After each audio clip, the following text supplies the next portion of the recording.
semuanya, kenalin aku Adele sebagai salah satu bagian dari Pacis Unpar. Nah, teman-teman pastinya udah pernah nih merasakan dampak dari digitalisasi terhadap kehidupan sehari-hari teman-teman.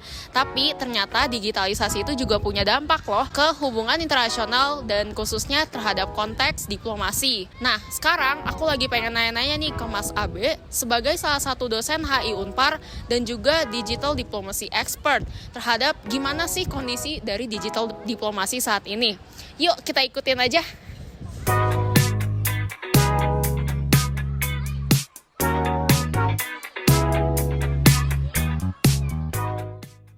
Jadi menurut saya diplomasi digital itu adalah upaya menjalankan kebijakan luar negeri ataupun menyelesaikan kebijakan luar negeri dengan menggunakan bantuan teknologi informasi dan komunikasi. Mungkin sekarang yang terkenal atau banyak digunakan itu internet, kemudian sosial media untuk tujuan-tujuan pencapaian goal-goal dari kebijakan luar negeri itu sendiri. Bisa mulai dari diplomasi publik, kemudian juga mungkin upaya menangani manajemen krisis, kemudian juga mencapai tujuan-tujuan lainnya dalam kebijakan luar negeri.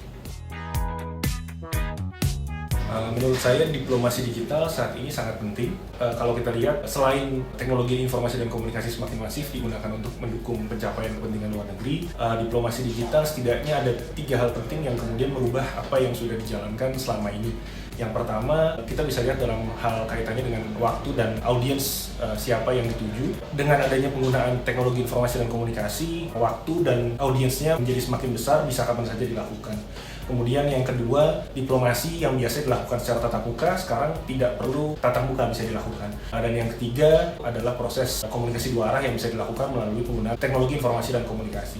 Kenyataannya kita bisa melihat penggunaan teknologi informasi dan komunikasi ini menjadi sangat penting karena merubah apa yang selama ini dipercaya atau dilakukan dalam konteks diplomasi tradisional, sehingga dalam konteks HI sangat-sangat penting.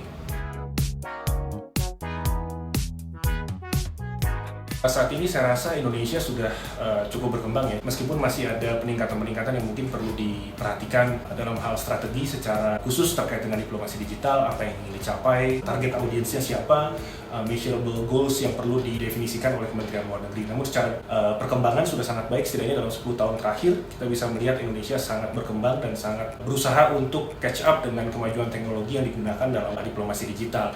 Kita bisa lihat Kementerian Luar Negeri sekarang tidak hanya bisa menjalankan diplomasi melalui jalur-jalur tradisional, tapi juga jalur-jalur digital seperti melalui sosial media, kemudian website. Kita bisa lihat juga dalam setidaknya 5 tahun terakhir ada banyak inisiatif yang dilakukan dalam hal menjalankan diplomasi digital, tidak hanya dalam konteks internal Kementerian Luar Negeri, tapi juga kerjasama dengan negara-negara lainnya. Jadi Indonesia secara perkembangan sudah sangat baik, tapi masih perlu ditingkatkan untuk ke depannya.